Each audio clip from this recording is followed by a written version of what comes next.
Alternativa Sonora.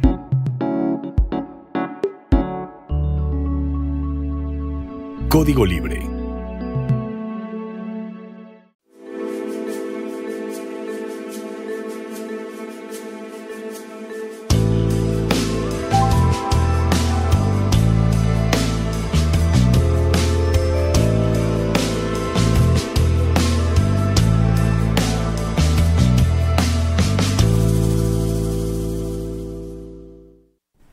¿Qué tal, amigos de Código Libre? Bienvenidos a una emisión más de Resiliencia en Línea.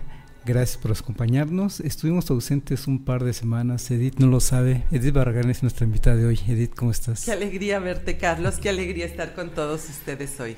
Una disculpa porque estuvimos 2 semanas fuera de aire. Esperamos ya retomar actividades de manera ordinaria.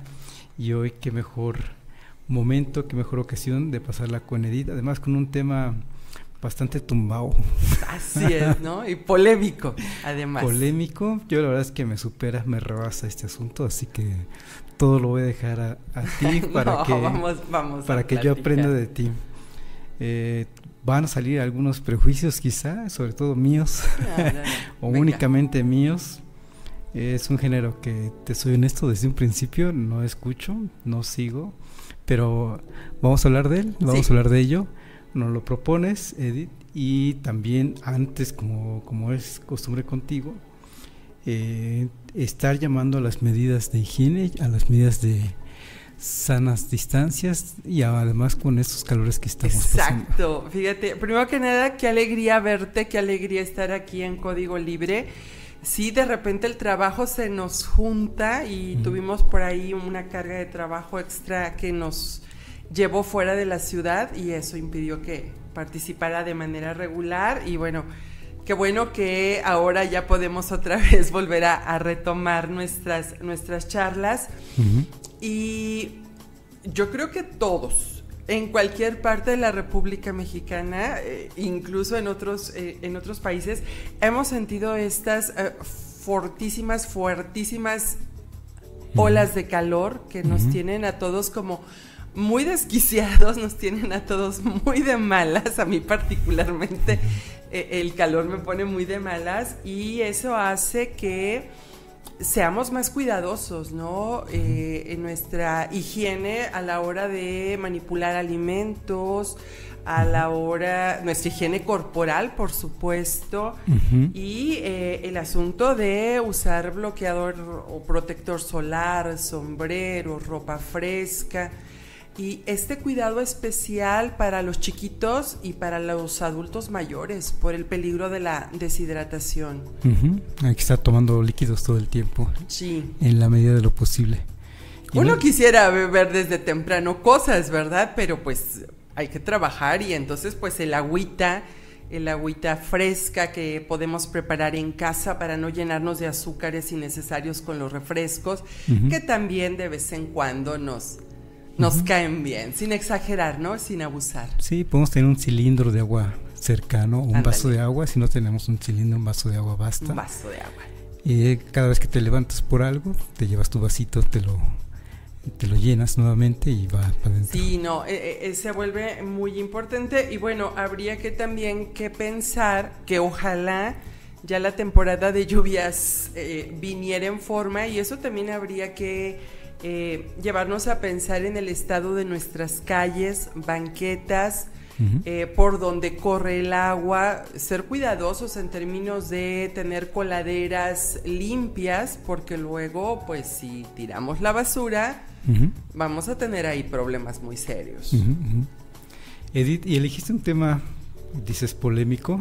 Sí. Hay que aceptar que se escucha por millones de personas, sí, no solo en México, en América Latina y en el mundo. En el mundo entero. Y le llamaste Ey Pa, fuiste pachuco, corridos tumbados, reggaetón y otras corrientes musicales. ¿Por dónde empezamos, Edith? Yo creo que lo primero que tendríamos que contextualizar y también agradecer a todos quienes nos están viendo en vivo y a quienes nos están escuchando en vivo, pues darle las gracias. Quienes nos van a escuchar en el fin de semana en las repeticiones y que van a utilizar nuestras voces como compañía el fin de semana en sus labores del hogar. Yo creo que sí es importante hablar de estos temas polémicos como lo son estos géneros musicales como los corridos tumbados y el reggaetón particularmente, justo por la aversión y los prejuicios que nos generan, ¿no? Yo últimamente me he dado cuenta que muchas de mis conversaciones y muchos de mis reniegos tienen que ver como con lo que me choca, ¿no? Me choca esta música, no me gusta esto. Y de repente digo, me estoy volviendo una viejita cascarrabias. Y creo que a veces analizamos las cosas, los fenómenos, particularmente los de la música, desde esta idea del adultocentrismo, ¿no? Como para ponerle aquí la cosa emocionante. Es decir, yo soy un adulto, yo ya sé de la vida, tú no me tienes que contar nada y lo que yo te diga es lo que está bien. Y no damos chance a tratar de entender qué es lo que sucede desde la visión del otro, desde la óptica del otro, particularmente si ese otro es un joven. La verdad es que estoy sin palabras porque, por ejemplo, siempre nos compartes, eres muy responsable, muy profesional, siempre nos compartes un guión, por ahí le echamos un ojito y por ahí nos manejaste también algunas páginas que también podemos compartir con los amigos aquí a través de la plataforma. Y por ejemplo hay algo, resulta que hay citas un medio que yo sigo, Sin Embargo, y ellos tienen un artículo en donde hace notar particularmente no sé si puedo saltar un poquito. Claro. Tú lo retomas, por favor. Retoman a este chico famoso de 23 años, Peso Pluma, y lo toman en un concierto. En ese concierto o presentación tiene detrás una imagen del Chapo, así gigante, para que todo el mundo lo vea, ¿no? Y eso es, a ojos de la opinión pública, a ojos míos, apología del delito. Sí, claro. Ahora, ¿cómo lo tomamos? Ya podemos verlo, ¿no? Nos podemos persignar o podemos tomar con sensatez de qué está pasando aquí, qué representa esto. Pero lo que sí de entrada salta a la vista la imagen del Chapo, digamos, claro, y que lo están viendo muchos jóvenes, ¿no? Un montón de jóvenes. Y además están bailando, están sintiendo, se prenden, como dirían los jóvenes, ¿no? Es que la muchachada se nos prende con esa música. ¿Y eso qué quiere decir, Edith? ¿Cómo lo abordamos? Yo de entrada pondríamos como varias cosas en la mesa para platicar. Todos los géneros musicales en algún momento, particularmente como en sus inicios, fueron disruptivos. Cuando pensaba en esta idea, y quiero agradecer públicamente a mi buen amigo Carlos Efrén Rangel, profesor, periodista, crónico taurino y un montón de cosas más, en un medio de Jalisco que se llama Letra Fría, en la ciudad de Autlán. El Día del Estudiante, él publicó una columna y la titula Ser profe en tiempos de Peso Pluma. Carlos es profesor en secundaria. La edad de los chicos de secundaria, que es de los 12 a los 16 años en promedio, es una edad muy vulnerable. Es una edad muy vulnerable y yo sí digo, quienes son profes de secundaria tienen todos mis respetos, porque trabajar con chicos en una edad tan complicada, tan difícil, tiene un mérito muy, muy interesante. Por un lado, ¿no? Y su columna a mí me parece un acierto en términos de lo que en mí provoca como profesora, porque soy profesora de nivel superior, pero soy profesora, trabajo con la muchachada de 18 años para arriba, lo que en mí provoca también como ciudadana, ¿no? Como una ciudadana que comparte un espacio con los otros, que salgo a tomarme un café, a tomarme un refresco, a lugares, y que puede haber o no esa música, y también como tratando de entender qué sucede. Yo, de manera natural, no es la música que escucho, tampoco el reggaetón, Pero, por ejemplo, cuando hablamos de este adultocentrismo, es decir, esta posición donde yo como señora grande, ya señora, tengo la razón, justo por eso digo, a ver, ¿qué escuchaba yo cuando yo estaba así morrita como los niñitos de la secundaria o los chiquillillos de la prepa? Y pienso, por ejemplo, en la canción de protesta de los 60, 70 y luego su nueva ola. Pienso en el movimiento punk o punk, como le quieran decir, de los 70s. Pienso en el glam y en el heavy metal. Y más recientemente, cuando salió la lambada, cuando salió el hip hop, cuando los artistas del rap tuvieron como sus 15 minutos de fama. Y todo era malo. Y todo era la pura perdición. Y todo era... Lo de antes era mejor, ¿no? Y entonces recordé esta canción de Maldita Vecindad y Los Hijos del Quinto Patio, que también en su momento fueron muy criticados, la de Pachuco, porque le dice, como que le reclama al papá, ¿no? De, ¿por qué me reclamas de cómo me visto, cómo me comporto? Pues si tú eras Pachuco, papá, ¿no? Y cuando tú fuiste a Pachuco, pues bailabas mambo y te comportabas de un modo. Creo que por ahí podríamos empezar, ¿no? Por la crítica generacional. Y todo en su momento tuvo o sea, en los orígenes, estos movimientos musicales tratan de decirnos algo. El reggaetón, los corridos tumbados, el trap, corrientes que quizá, como dice el buen Luis Felipe Lomelí, llega un momento en que a las personas nos da pereza tratar de entender algo nuevo. Y eso sucede como por los 30 y tantos. Y entonces de nuevo, viejito, ¿no? Ya, dice, ya, estoy viejito. Y en ese sentido, la pregunta es, bueno, ¿y por qué no quiero entender qué está pasando? ¿Qué están escuchando? Y entonces te das cuenta de la complejidad que tienen todos esos temas, porque no solo es el muchachito, la muchachita que canta, baila determinadas canciones, determinadas letras, con estas músicas, vamos a llamarles así, estos ritmos musicales, y lo que provocan en la sociedad. Bien, sigo sin palabras. No logro articular alguna impresión. Sí. Bueno, mi impresión, así de bote pronto, es hilarlo socialmente, con lo que puede implicar socialmente. Claro. No sé si se puede decir, con base en lo que componen, no sé si este señor estudió composición o no, o estos señores estudian composición o no. Varios de los artistas de nuestra generación, de chavorrucos o rucos, como dices, sí, son metaleros o son punquetes o son cualquier cosa, pero varios de ellos estudian composición. Sí, claro. Saben lo que están haciendo. Ahora no sé, no me consta para empezar, ¿no? Pero sí puedo irme por el lado de qué puede estar representando, porque lo mismo con estos géneros que acabas de comentar, sí, están reflejando una realidad. Y yo me puedo, como tú, remontar a lo que viví en esos días de juventud, digamos, con esa música de rock o de punk, slam, y ver cómo es que se vivía la realidad, y esa música servía para manifestar un rasgo social en esos momentos. Y no es para detenernos sobre el asunto social, sino sobre la música. Y ahora también lo que me remite a mí es qué está pasando socialmente, que las personas por millones se sienten identificadas con esa música, ¿no?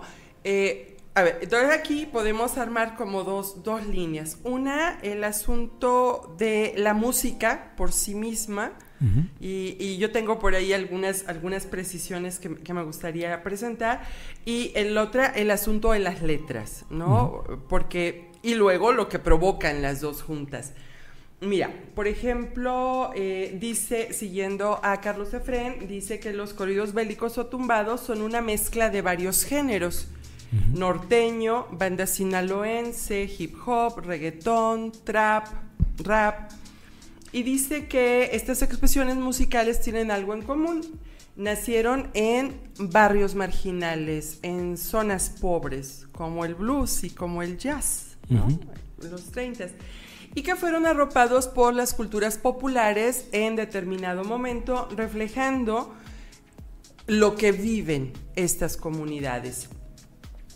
Incluido, obviamente, las desigualdades, los problemas sociales que viven.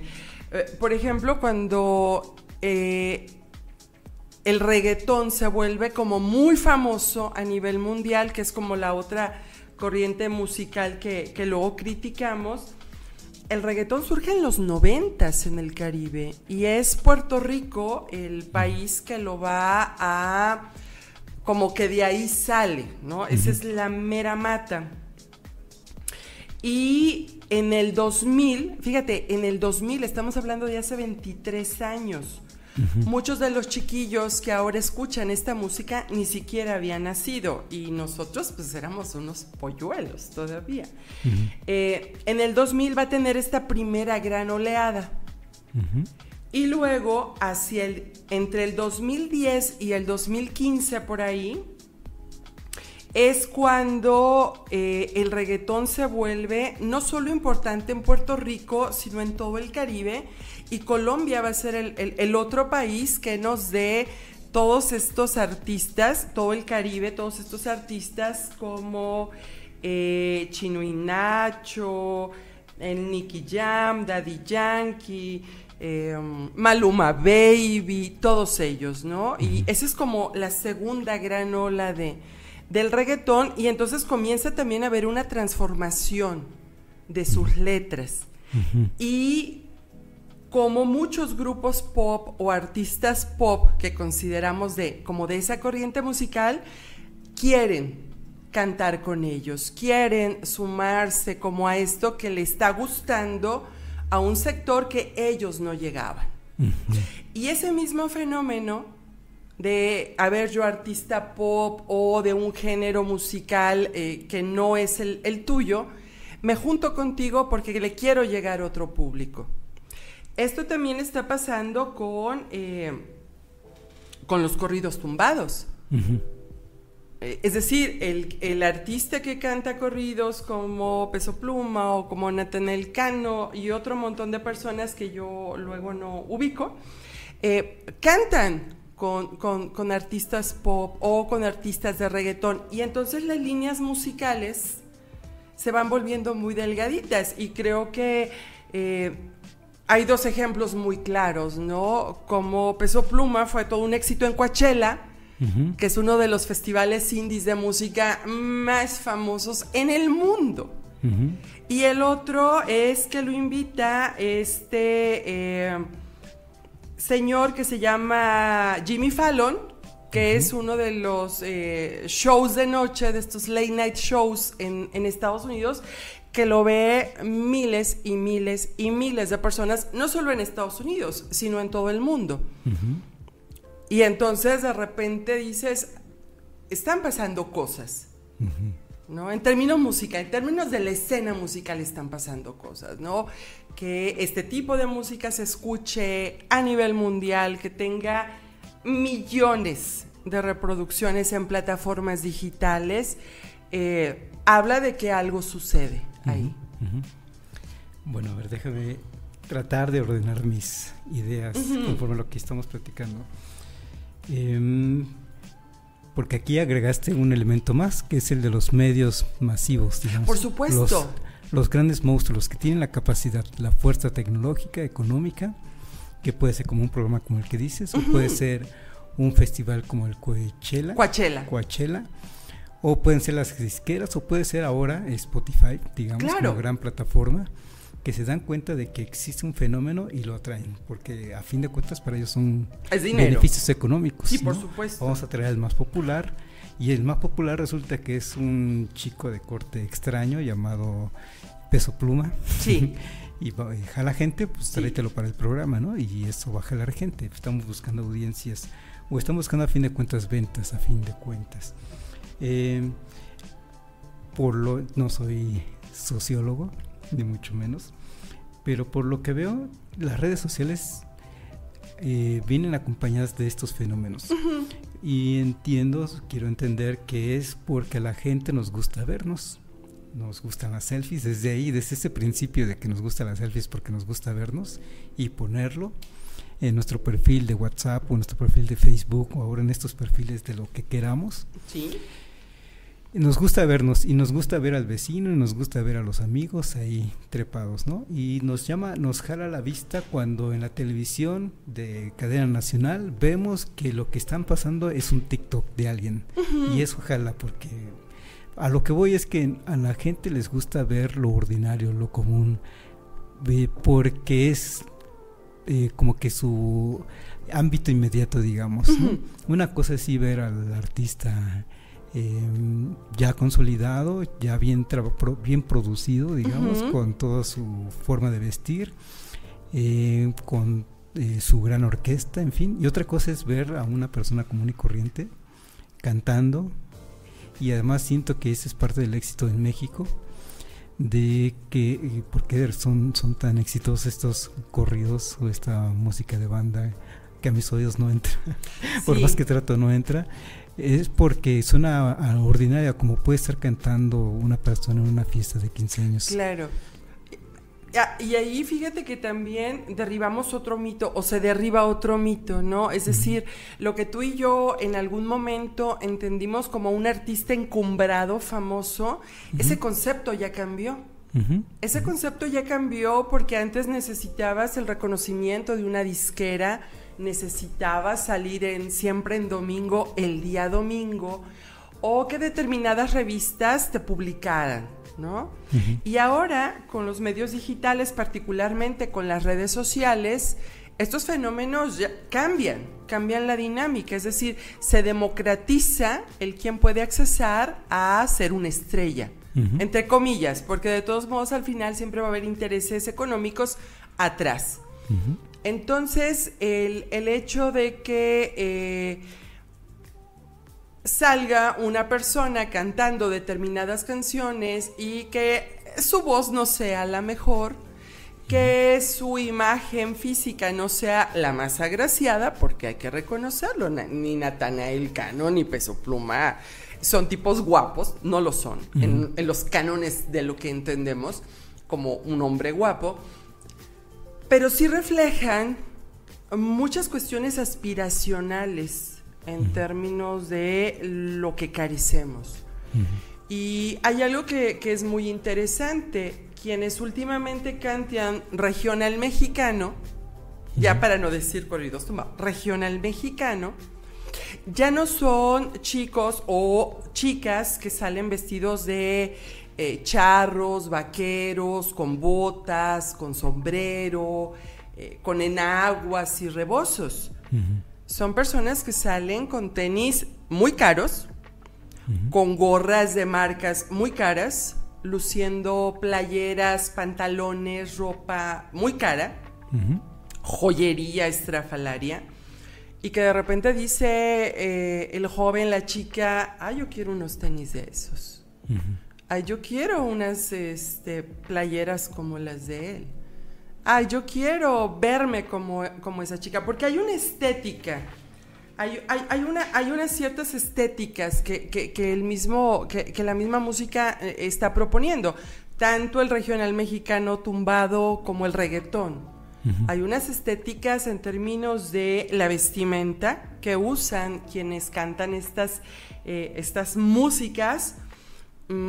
La de los hombres es como muy clara en términos de que están desaliñados, pero la ropa que usan es cara o de marcas muy caras.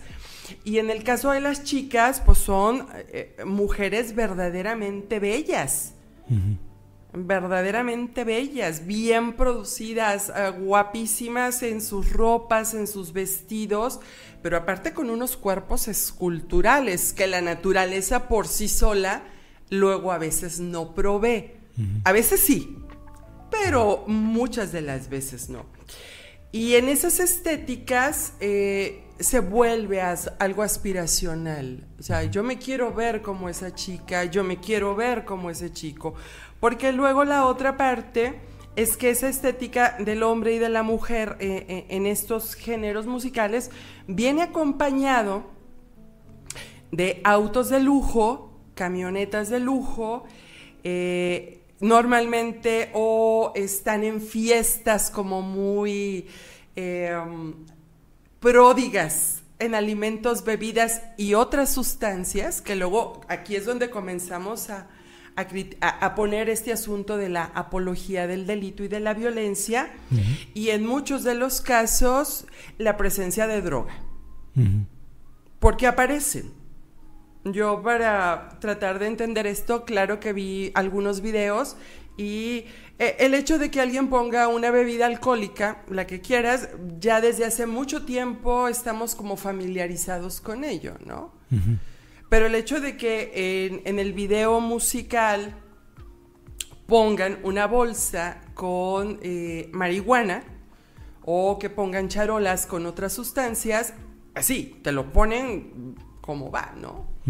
Y entonces alguien podría decir, ¡ay, mira qué bonita fiesta! ¿Cómo se divierten? Todos bailan, todos cantan, las chicas todas son guapas y están preciosas, los muchachos se ve que están bien contentos, bien felices. Y ve todo lo que tienen ahí alrededor. Es pura alegría, ¿no? Sí.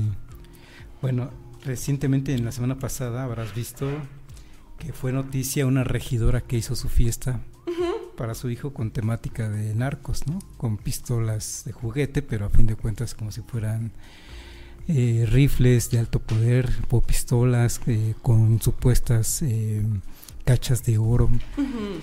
En fin, se vuelve eso una apología, y esa es la otra parte de que también te quería comentar con esto, para entender. Esto de entender tampoco hay que espantarnos, más bien hay que verlo como qué nos está diciendo. Y si vemos que tiene mucho éxito este tipo de música, de corriente musical, particularmente eso que se le dice tumbado, no sé si lo estoy diciendo correctamente. Sí, tú dilo. Y si me pones al Chapo a un lado, cuando apenas acaba de pasar además el juicio contra el Chapo, y sabemos todos que es narcotraficante, lo sabemos desde antes, ¿verdad? Sí, claro. Nada más aquí el juicio era de demostrarlo, si eso no es, o este señor García Luna, si eso no es. Sabemos que también con tiempo que anda ahí en malos pasos, pero bueno, el chiste es comprobarlo. Pero si a pesar de esa apología que hacen del delito, de las drogas, tienen un gran éxito, es porque entonces en México tenemos esa cercanía, digamos, con esas formas de ganarse la vida, digamos. Y esa es una realidad y no podemos descartarla, no podemos desecharla, no podemos decir que no. En México muchas personas se ganan la vida así, lamentablemente, y no sé qué tan generalizado puede ser, pero me parece que podemos tener cercanas a personas que tienen familiares desaparecidos por estar metidos en este negocio, digamos. Es decir, ¿por qué tienen éxito estos corridos o por qué tiene éxito este género musical? Es porque en México lamentablemente hay un alto índice de personas viviendo de este sector económico, digámoslo así, de esta forma de vida, nos guste o no, finalmente eso es una realidad. Fíjate que has dicho algo que yo considero muy importante, el hecho de visibilizar fenómenos sociales que nos lastiman como sociedad. El hecho de que desaparezcan personas, el hecho de que tengamos altos índices de violencia, el hecho de que a determinados lugares y a determinadas horas tú no puedas circular en muchas ciudades de nuestro país y en muchas carreteras de nuestro país, te habla de una realidad. Y es una realidad triste y dolorosa que es muy diferente de la realidad glamorosa que nos manifiestan los videos musicales, las narcoseries, las películas. En los últimos años, y lo hemos platicado aquí, cómo ha subido la popularidad de narcoseries, de películas que tratan estos temas. Y que en muchos casos las ponen como estilos de vida glamorosos, deseables, y que entonces si tienes a la mitad de tu población viviendo en pobreza, y tú dices, oye, pero ese compita, para empezar a usar el slang, ve qué bien vive, ve qué bien se viste, ve cuántas muchachas trae, yo quiero eso. Y entonces caes en elegir un estilo de vida, una que legalmente no está bien, y la otra que socialmente estás generando un daño. Es decir, empieza a volverse mucho más compleja la situación de lo que es o de lo que acá alcanzamos a ver. Yo en ese sentido de ¿por qué existen los corridos tumbados? Yo también diría, bueno, ¿por qué existieron los juglares en la Edad Media? ¿No? Es decir, desde siempre, por decirlo así, desde que tenemos registros históricos de las hazañas de las personas, pues los tenemos en la Ilíada y en la Odisea. Y los tenemos en lo que hacían los juglares en la Edad Media. Yo les vengo a cantar, no el corrido, pero la oda, la Odisea del caballero fulanito. Y donde entonces se ensalzaban ciertos valores, ¿no? Como la valentía, el arrojo, el defender a la dama en peligro. Y que entonces, como en los últimos años, quienes cantan o quienes nos proporcionan estos mensajes, pues nos están cantando ahora o nos están diciendo, fulanito es el más poderoso en tal región del país porque hace esto y esto y esto. Y es malo, pero lo hace. ¿No? Es decir, la necesidad de contar las hazañas de las personas o de los grupos es algo que es inherente a nuestra vida social. Nada más que hemos transformado esas maneras de contarnos, ahora cantarnos esas realidades, ¿no? Y que son realidades muy, muy, muy dolorosas, porque tanto en el reggaetón como en los corridos tumbados, de entrada tenemos situaciones de dinero fácil, de las armas, de las drogas. Obviamente la otra gran corriente de las temáticas que se tratan es el sexo y un fuerte componente de misoginia y de abuso hacia la mujer. Entonces, la pregunta es que estamos viviendo como sociedad, que estamos cantando eso, ¿no? Bueno, la pregunta también sería, ¿podemos estar escuchando esta música para las personas que les gusta, que los siguen, sin que incurramos en la misoginia, sin que incurramos en la violencia de género, respetando el derecho de los demás, digamos? ¿Podemos estar escuchando a Peso Pluma y al mismo tiempo ser tolerantes y ser empáticos y ser solidarios? Hijo, yo creo que esa es la pregunta de los 64 millones, ¿no? Es complicado. Es complicado porque si tú me lo preguntas a mí, Edith Barragán, yo te diría, no, yo no voy a oír eso. En mi casa yo no voy a poner esa música. Y si estoy en un lugar donde esa es la música que se usa, yo me voy de ese lugar, ¿no? O sea, a título personal. Pero también entiendo que esa es la realidad del gusto de muchas personas con las que yo sí convivo. Y a mí me preocuparía mucho que en el caso de mis estudiantes, que supongo son chicos ya de 18, de 20, de 22 años, su aspiración fuera esa. Me gustaría sentarme a platicar con ellos y decirles, a ver qué onda, ¿no? A ver, cuéntame. Porque habría que hacer la analogía de que los videojuegos causan violencia, y se ha visto que no necesariamente. No necesariamente. Que no es cierto, que puede estar jugando un videojuego violento, pero no ser violento como persona.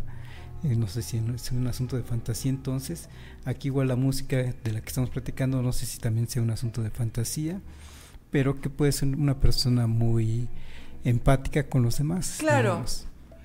Pero entonces ahí volveríamos a dos asuntos, lo público y lo privado, ¿no? Y empecemos por lo privado, que creo que es donde estamos como perdiendo el control, porque en lo público, a ver, ¿de qué te sirve que alguien diga hay que prohibirlos? Hay que prohibirlos. O sea, con el acceso que tenemos ahora, todos y cada uno, a una cosita de estas, ¿tú crees que eso va a funcionar? No. O sea, entonces vámonos a lo otro, ¿no? A lo privado. A ver, ¿quién los están escuchando? ¿Son chiquitos? ¿Son chiquitos de kinder? ¿Son chiquitos de primaria? ¿Es la muchachada de la secu y de la prepa? La pregunta es, ¿dónde está el papá? ¿Dónde está la mamá? ¿Dónde está la familia? ¿Dónde están sus profesores? Porque la otra parte importante son los profesores, ¿no? Que están propiciando o que no están propiciando para que entonces en estos espacios como más acotados se platiquen los temas, se discutan los temas y entendiendo también los niveles, ¿no? O sea, ¿cómo le explicas a un niñito que puede cantar porque se la aprendió una canción sobre drogas y armas y todo eso? Y le dices, eso es malo. Y él te va a decir, ¿por qué? Si tú la cantas, papá. Si tú la cantas, mamá. Si tú pones esos videos en la tele o en tu teléfono, ¿por qué me dices que eso es malo? Entonces, se vuelve un problema muy complicado, muy complejo en ese sentido, ¿no? Creo que a estas alturas de la vida, si algo queda demostrado es que no se puede prohibir, porque la prohibición sale contraproducente. Claro. Dices, no veas esta película y todo el mundo va a verla. No escuches esto y van a escuchar. Las personas, para empezar, además tienen el derecho de ser libres, de hacer lo que quieran, claro, digamos, siempre y cuando, como dices, en el ámbito público sepamos respetarnos, digamos. Esa es la otra, la que nos toca estar también insistiendo en los buenos comportamientos públicos. Y los buenos comportamientos públicos también implican dejar que las personas escuchen lo que quieran, que bailen lo que quieran, sí, que se diviertan, siempre y cuando no incurran en meterse en afectar la vida pública, digamos. Fíjate que esto que platicas me recuerda mucho a una entrevista que le hicieron a Susana Zabaleta. La ubicas, ¿no? Susana Zabaleta, una cantante muy controversial en nuestro país, y tiene cosas que a mí me encantan, como ella las interpreta, otras no tanto. Y ella en alguna entrevista dijo, palabras más, palabras menos, de que se asustan. Si ustedes son los que dejan que sus niñitos bailen reggaetón, si ustedes le dicen a los niñitos, ándale, perréale, ¿no? Y cuando la chiquilla tiene 12, 14 años y se embaraza, se enojan. Cuando tú, cuando era más jovencita, la alentaste a un comportamiento que no era adecuado a su edad, ¿no? Entonces, de repente el asunto de la prudencia, una prudencia razonada, sin como ponernos como el látigo, ¿no? De decir, es que esto es malo, no, o sea, decir, a ver, ese es el tipo de música que tiene que escuchar un niño, ese es el tipo de letra que tiene que escuchar una niña, ¿qué puede aprender o no aprender con esto? ¿No? O sea, se vuelve complicado porque también en qué momento están los padres con los hijos, en qué momento padres e hijos dialogan, maestros y alumnos nos sentamos a platicar. Y yo ahí sí me reconozco que a mí me falta mucho. O sea, de sentarme a platicar con ellos y decir, bueno, ¿por qué te gusta eso? ¿No? Más allá de tu diversión, ¿no? Porque pues tu diversión es tu diversión, ¿no? Pero, ¿o por qué cantas eso? Y saber unas respuestas que vayan más allá de porque me prende, porque es lo que claro, se van a responder. Porque me gusta, ¿no? ¿Qué te gusta? ¿Te gusta que hable de violencia? ¿Te gusta que hable de droga? ¿Te gusta que hable de sexo? Como por qué, ¿no? Y yo pienso, y qué bueno que platicamos de estos temas, porque tú no puedes como echar la culpa, ¿no? Así decirle, tu papá fuiste a Pachuco y tú bailabas eso, no me critiques, ¿no? Yo creo que necesitamos generar espacios de discusión, espacios de entendimiento, primero en las familias, para que también lo podamos discutir en los espacios públicos, ¿no? En ese sentido de decir, ¿por qué tú escuchaste música punk? ¿Por qué tú cantabas canciones que ni sabías la letra, ¿no? Pues sí, entonces yo creo que sí es importante tener espacios de reflexión y de comunicación, espacios para la expresión de los niños y de los jóvenes. Antes de criticarlos, sí de dejar que se expresen y por qué te gusta, qué sientes, qué te provoca eso. Y también entender que tenemos situaciones sociales muy complejas, donde deberíamos estar trabajando y proponiendo, más que decir, prohíban esas canciones, ¿no? O prohíban esos videos. Sí, eso ya no va a funcionar. Edith, por aquí tienes una nota sobre la charla TED de Jorge Drexler. Sí. Platícanos de esto. ¿Cómo lo combinas? ¿Cómo lo hilas con esto que estamos platicando? Fíjate que Jorge Drexler, que es uruguayo, también podría ser Drexler-Barragán, ¿verdad? Porque me gusta mucho el compita ese, sí me cuadra. Jorge Drexler tiene una charla TED, tú le pones en el buscador de los videos, Jorge Drexler, charla TED, se llama Poesía, Música e Identidad.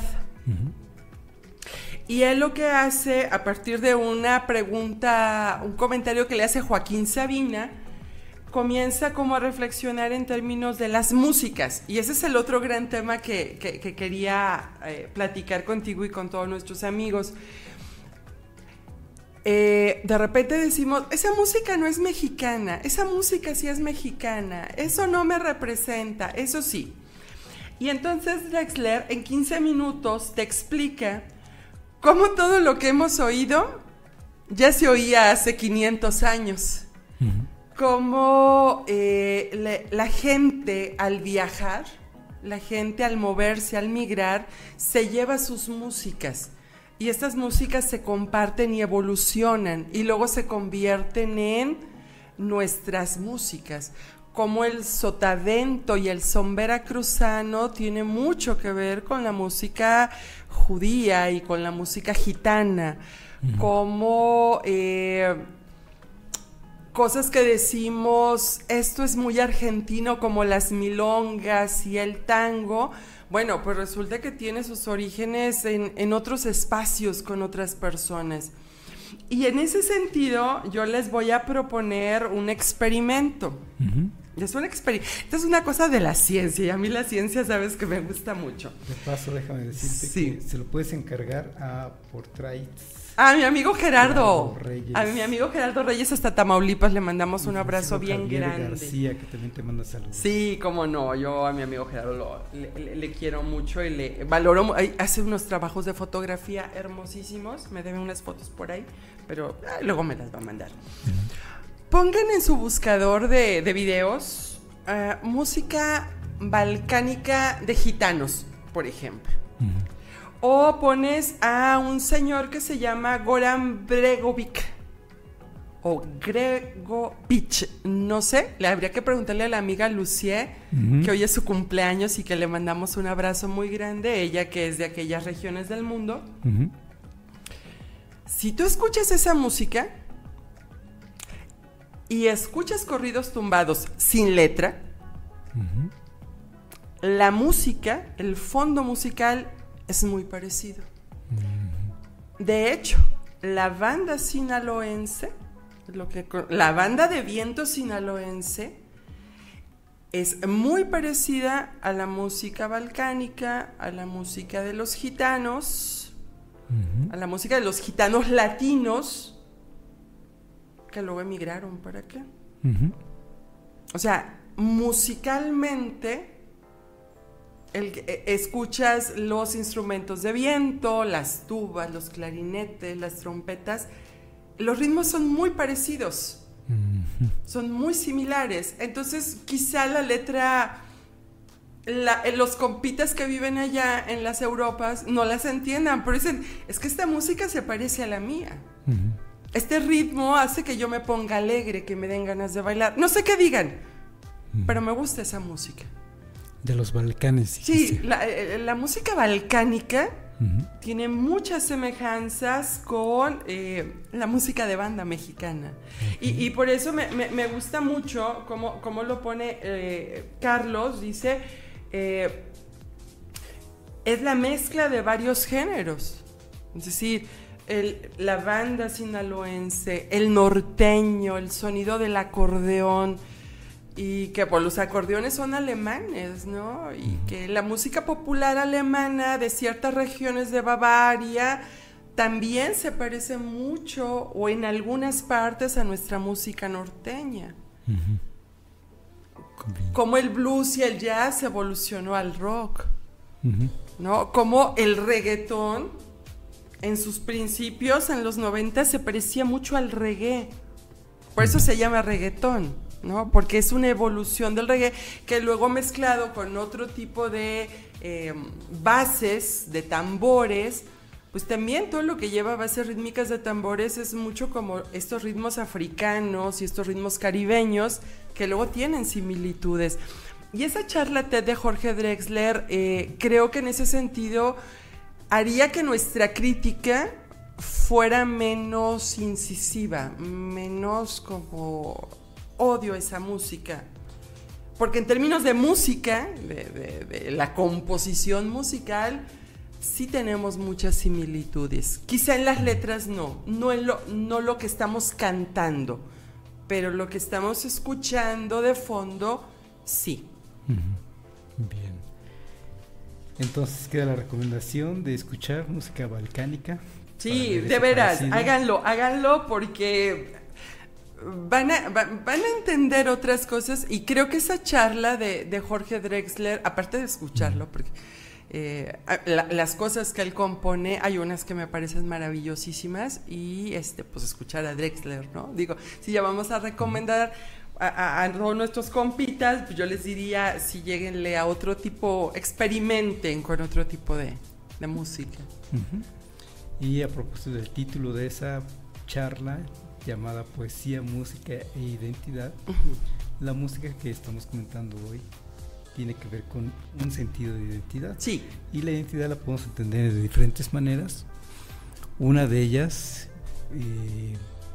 y eso es como para que quede dejar la duda al aire, preguntarnos si esa identidad es precisamente muy cercana a la apología a la violencia. Si el mexicano es violento, entonces, si se siente identificado con ello, si se siente identificado con personajes como el Chapo, o personajes como... Sí, no, vamos, del mundo del comercio de la droga, o del comercio de las armas, o de la trata de blancas. Porque podemos ver también entre la gente que nos de repente estamos rodeados, las personas que tienen por ahí alguna playera, alguna gorra, algo alusivo con lo que se sienten identificados. Y voy a insistir, no es para que nos espantemos, es porque es una realidad, porque de repente hay un rasgo que nos identifica con el crimen organizado. Sí, yo creo que sí es importante no minimizar estos fenómenos, no minimizarlos, sino despreciarlos como de entrada, sino tratar de entender qué es lo que está sucediendo, porque quizá por nuestra edad, quizá por lo que hacemos, no sean cosas a las que naturalmente nos vayamos como a abocar, ¿no? Pero sí quizá gente que está a nuestro alrededor, y que a lo mejor sería bueno también preguntar, ¿no? Si te gusta o no te gusta, por qué sí, por qué no.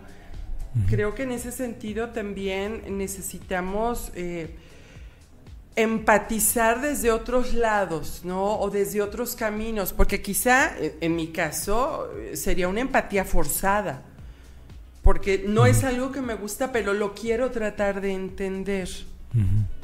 Quiero tratar de entenderlo, y más allá de una comprensión social, ¿no? De como fenómenos sociológicos, sino también porque al final de cuentas es la vida de muchas personas que ven en ese tipo de música, en el reggaetón o en los corridos tumbados, algo aspiracional, como si fuera lo único que pudieran ellos lograr en la vida, ¿no?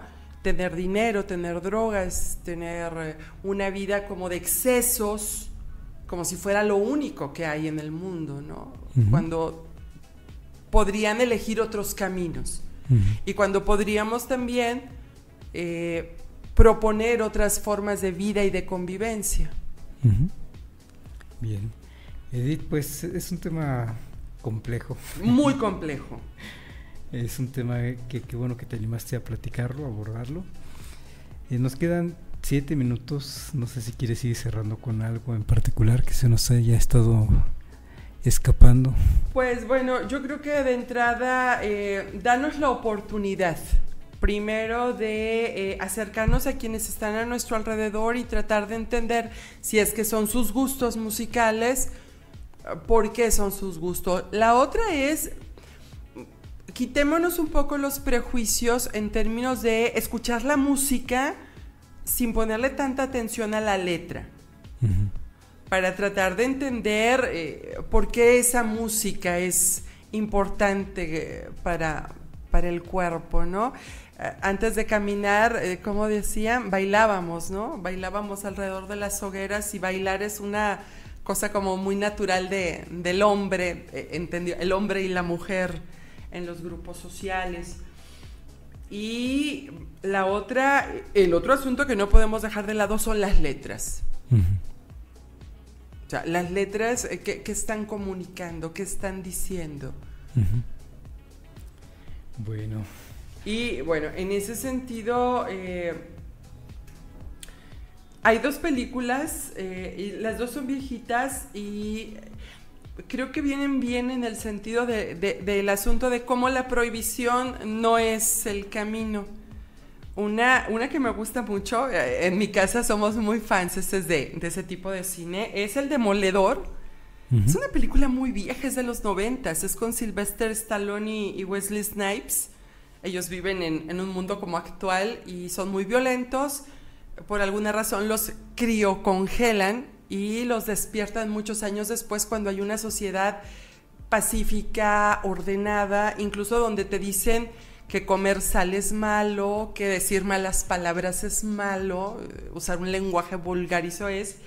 Y muy en el sentido de estas películas de acción, te muestra cómo la prohibición no es el camino. Y otra que es de mis muy favoritas es con B de Venganza, basado en el escrito con B de Vendetta, que creo que es uno de los novelas gráficas mejor llevadas al cine, donde por hacerle un bien a la población caes en un totalitarismo que no nos hace nada bien, ¿no? Y creo que son 2 películas que podríamos considerar como para reflexionar en términos de qué estamos prohibiendo y por qué lo prohibimos y cuál va a ser la consecuencia de prohibir cosas, ¿no? Muy bien. Edith, pues si te parece, vamos terminando el programa. Te agradezco mucho. No, al contrario.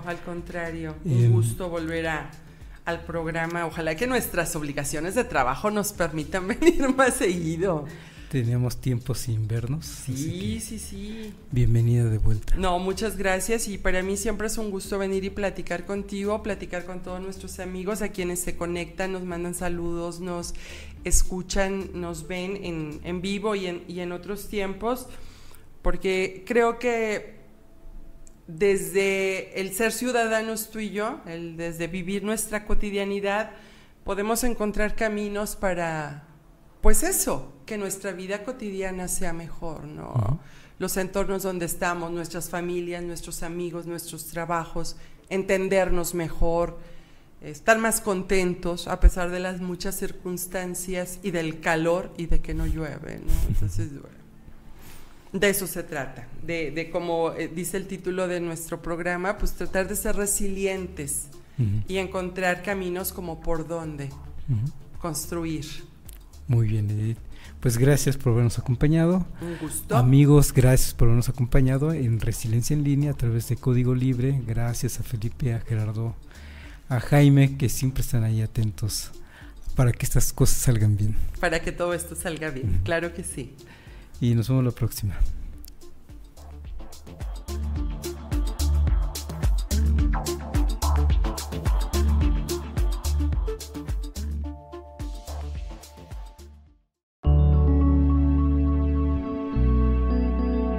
Código Libre.